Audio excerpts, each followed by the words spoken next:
Este é o som do Domínio da Guerra da Rádio Observador, sempre com o Major-General Gerno Moreira. Bom dia. Olá, muito bom dia a todos.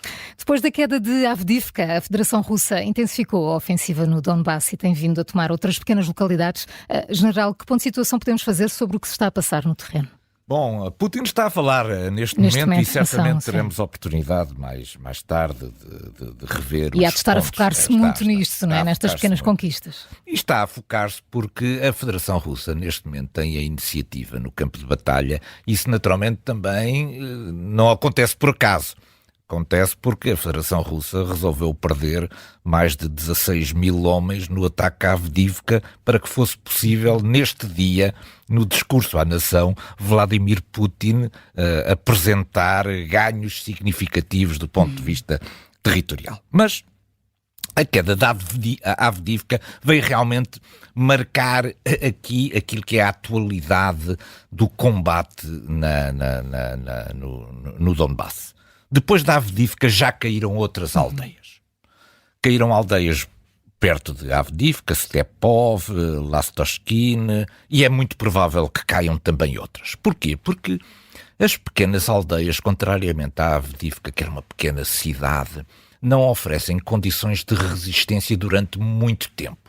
Algumas apenas permitem serem defendidas durante algumas horas, porque sendo tão pequenas são facilmente envolvidas e, portanto, isso poderia levar à captura por parte da Federação Russa de prisioneiros de guerra ucranianos. Ou seja, as condições de Avdiivka permitiram que a Ucrânia se mantivesse desde outubro, portanto, fez uma resistência de cerca de 4 meses a isso. Mas estas pequenas aldeias, como Stepov ou Lastoshkin, são tão pequenas que só permitem resistência durante algumas horas, senão há o risco de envolvimento. Portanto, é muito natural que, para além da queda destas pequenas aldeias, outras se possam seguir. A Ucrânia está neste momento à procura de uma boa linha defensiva.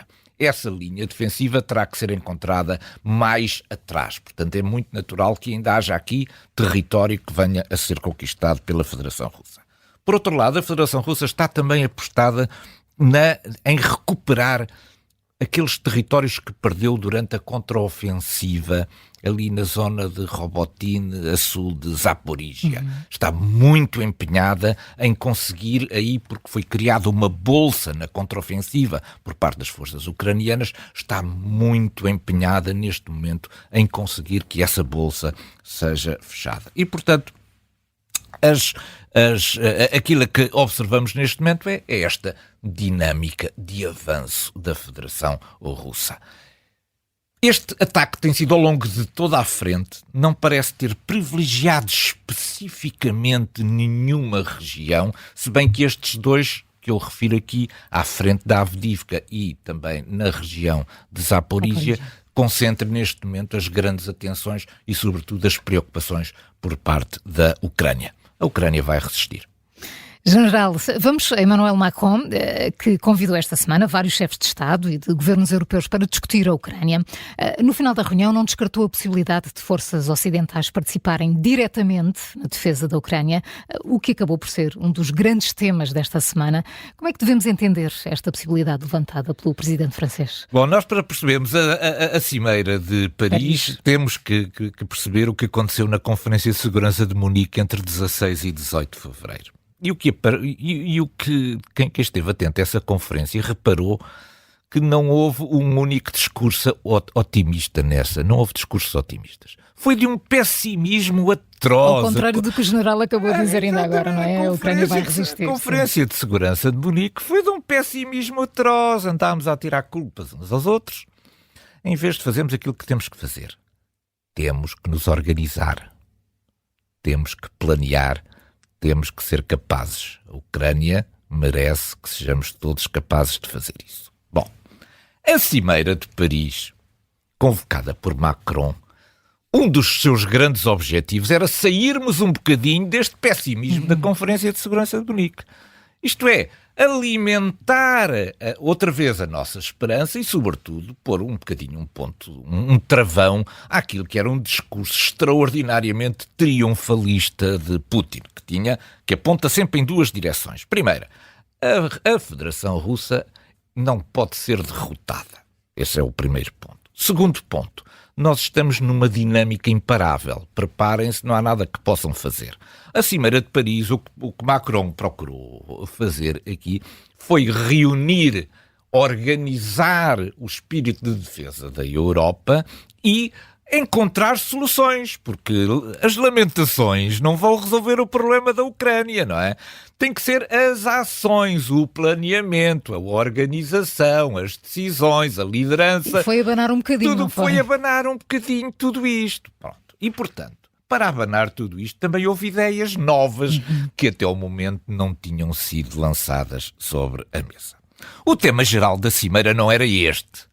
O tema geral da Cimeira é como é que nós nos vamos organizar para continuar um apoio que seja eficaz para a Ucrânia. Esse era o tema geral. Mas como este tema particular também estava metido nos documentos de trabalho, foi esse tema que de repente saltou para a ribalta e acabou por, de alguma maneira, torpedear aquilo que era o espírito da Cimeira de Paris. Isto é, agora já não falamos sobre o que se fez na Cimeira de Paris, mas sobre o que se poderia eventualmente ter discutido na Cimeira de Paris. Bom, muitos líderes ocidentais reagiram imediatamente a quente relativamente a estas propostas, que não são, na verdade, ainda propostas trabalhadas, são apenas ideias que estão em cima da mesa. Reagiram todos a quente, sobretudo os líderes ocidentais, os líderes da Europa do Ocidente, que não querem sequer ouvir falar na possibilidade de uma guerra direta com a Federação Russa. Mas Macron não estava a falar por causa dessas opiniões. O que Macron está a fazer já há algum tempo atrás é ouvir os países de leste e as suas preocupações. Porque esses países entraram na NATO para serem defendidos pelos Estados Unidos. Com a falta dos Estados Unidos, a França também sente que tem aqui uma oportunidade e uma obrigação para lhes dar alento. Os países de leste não estão muito confiantes que a Europa ocidental esteja disposta a morrer pela sua segurança. E, portanto, Macron já percebeu isto. Aquilo que nós ouvimos destas reações todas foram, sobretudo, as reações da Alemanha, da Espanha, da Itália, etc. Isto é, países que não veem a guerra da Ucrânia como uma guerra decisiva porque está muito longe. Mas os países que estão perto, como os países do Bloco de Leste, sentem de outra maneira. E a questão aqui é de dupla natureza. A primeira é de natureza militar. É que os países bálticos não têm profundidade para serem defendidos com eficácia, com a presença de forças convencionais. Em 2 dias, a Federação Russa pode tomar os países bálticos. Não temos tempo de resposta sobre isso.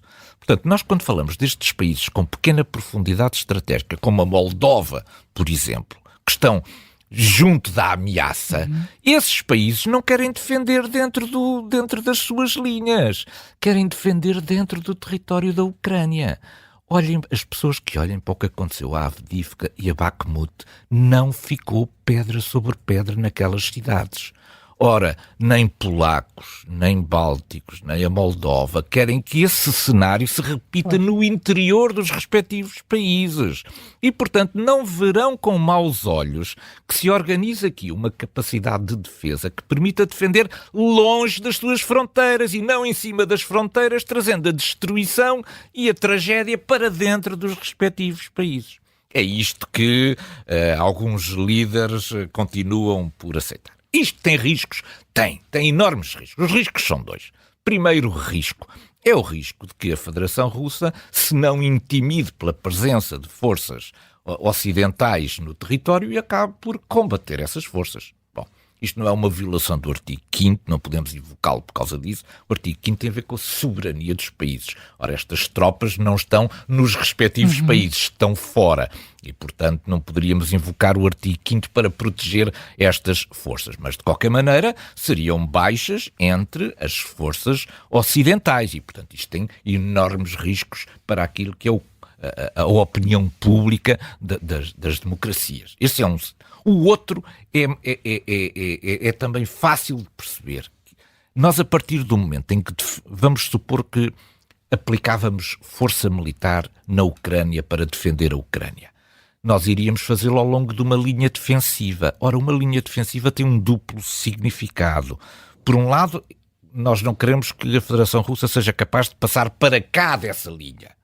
Mas isto também é uma espécie de um símbolo que nós aceitamos que a Federação Russa fique com o que está do lado de lá dessa Rússia. Portanto, estas posições defensivas a estabelecer em território da Ucrânia, de alguma maneira, têm também um significado político complexo. É por isso que tudo isto foi lançado antes do tempo. Isto tem que ser trabalhado. Eu julgo que a intenção era começar a trabalhar estas ideias e não encontrarmos aqui já uma solução final da qual muitos líderes ocidentais se desligaram logo. Eu acho que isto merece alguma reflexão. General, vamos ao Médio Oriente. Depois de várias semanas de intensa negociação, os Estados Unidos, Egito e Qatar parecem ter feito progressos na mediação de um acordo entre Israel e o Hamas. Teremos uma trégua à vista, como sugeriu Joe Biden numa geladaria em Nova Iorque? Bom, o processo tem um desenvolvimento, tem dois desenvolvimentos. Em primeiro lugar é que a pressão militar de Israel sobre o Hamas é muito grande.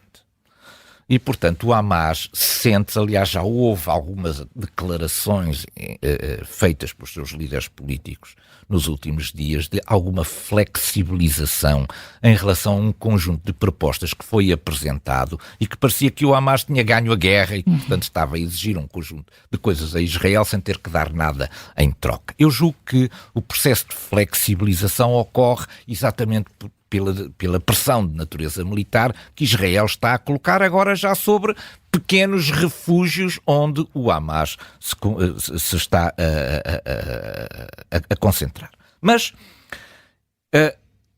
Joe Biden e os Estados Unidos gostariam muito de ver que este acordo ocorresse antes do Ramadão e, portanto, antes do dia 10 de março. Isto é, que fosse possível encontrar uma solução que evitasse que houvesse combates por parte de Israel com forças árabes do Hamas durante o período sagrado do Ramadão.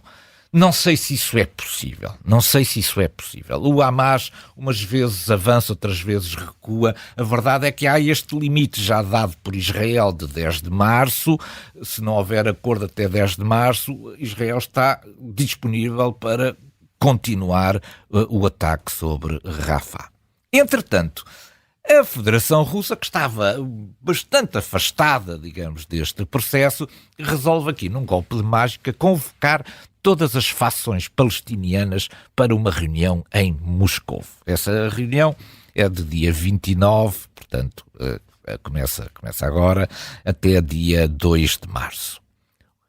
É estranho, porque enquanto Israel, veja-se a diferença disto, enquanto os Estados Unidos procuram uma solução para a paz, isto é, procuram pôr em contacto as posições do Hamas e as posições de Israel e procurar encontrar aqui pontos de entendimento que permitam fazer avançar este processo, o que a Federação Russa está a fazer é encontrar uma solução política para resolver o problema das disputas entre os palestinianos. Isto é, não chamou Israel, portanto, isto não é um processo de paz. Isto é um processo de harmonização política entre o Hamas, a Fatah, a Jihad Islâmica e outros grupos que proliferam ali naquela zona, com, digamos, menos representatividade, mas com muita assertividade, e, portanto, procurar encontrar aqui uma plataforma política de entendimento que não dê ideia da enorme desorganização, hostilidade mesmo, confrontação entre todos estes grupos. Para quê? Para que isso facilite a posição da Federação Russa no apoio a um conjunto a uma plataforma que se possa aqui estabelecer entre estes grupos, em vez de apoiar apenas um desses grupos ou dois desses grupos. Porquê? Porque cada um destes grupos tem depois apoios diversos no mundo árabe. E, portanto, Moscou não quer privilegiar um em relação ao outro, porque depois perde apoios no mundo árabe. Portanto, há aqui uma manobra de equilíbrio imensa. Mas Moscou quer sobretudo, uma coisa: devolvam os reféns que têm passaporte russo e que ainda estão na posse do Hamas. O Hamas esteve reunido em Moscovo com a liderança da Federação Russa em outubro. E logo à chegada recebeu uma lista dos cidadãos que têm passaporte russo e que estão ainda reféns. Dessa lista foi possível libertar 1 ou 2 reféns. O Hamas disse: eu não sei onde estão os outros. Foi a desculpa que foi dada nessa altura. Entretanto, passaram estes meses e Moscou deve ter dito: bom, daqui a uns meses tornamos a conversar, façam lá a favor de encontrar onde estão os outros. E esta reunião aqui tem também esse propósito, porque alguns não estarão na posse do Hamas. Alguns dos reféns podem estar na posse da Jihad Islâmica ou de cada um dos outros grupos. Ao chamar os grupos todos, o que Putin vem dizer assim: eu tenho eleições agora em março. Façam favor de me devolver os reféns, encontrem lá a solução, vejam lá quem é que tem estes reféns, porque eu quero recebê-los aqui em Moscovo antes da data das minhas eleições. Façam favor de se entenderem.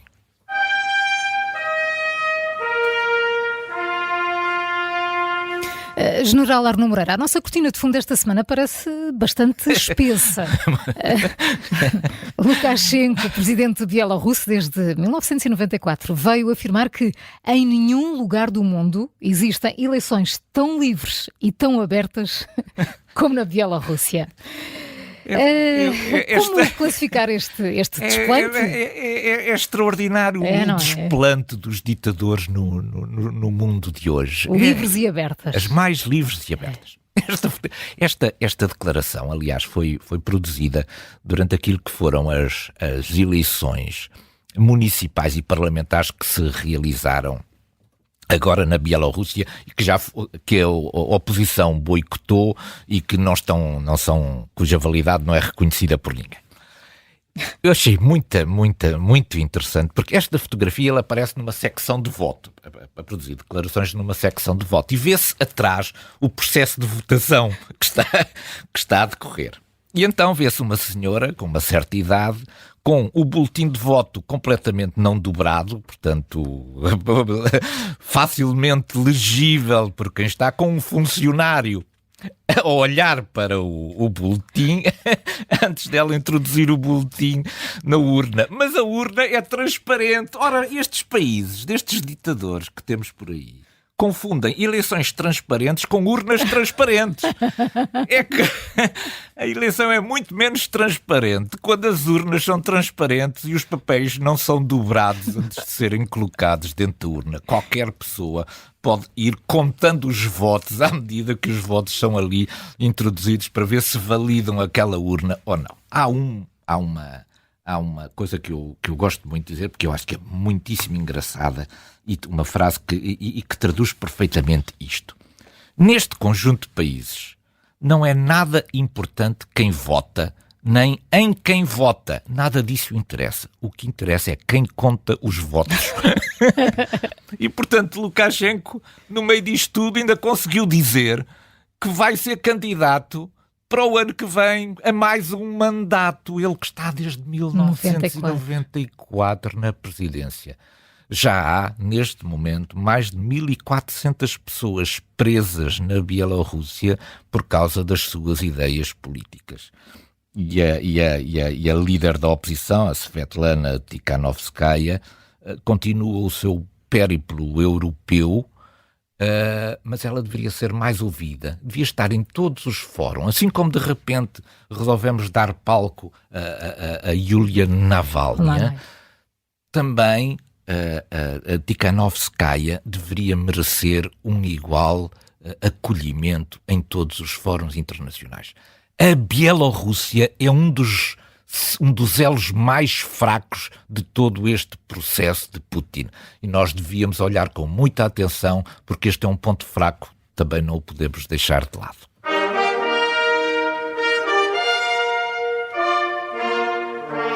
Hoje colocamos o nosso ponto de mira sobre o primeiro-ministro eslovaco, Robert Fico, e às suas declarações antes da Cimeira de Paris, de que falámos Sim, há pouco. Falámos há bocadinho. Afinal, o que é que pretende o governante de Eslováquia? Bom, é extraordinário, porque parece haver aqui uma conjugação, uma espécie de escala de serviço entre Viktor Orbán e Robert Fico. Qual é a linha que une Viktor Orbán e Robert Fico? Estão claramente ao serviço de Moscovo. E, portanto, o que lhes interessa a eles neste momento, a destruição da União Europeia, começando pela sua paralisação em tudo o que é o processo de decisão, coisa que Orbán sabe fazer com grande mestria. É preciso ver que Orbán conseguiu ganhar 1 mês e meio de não auxílio à Ucrânia.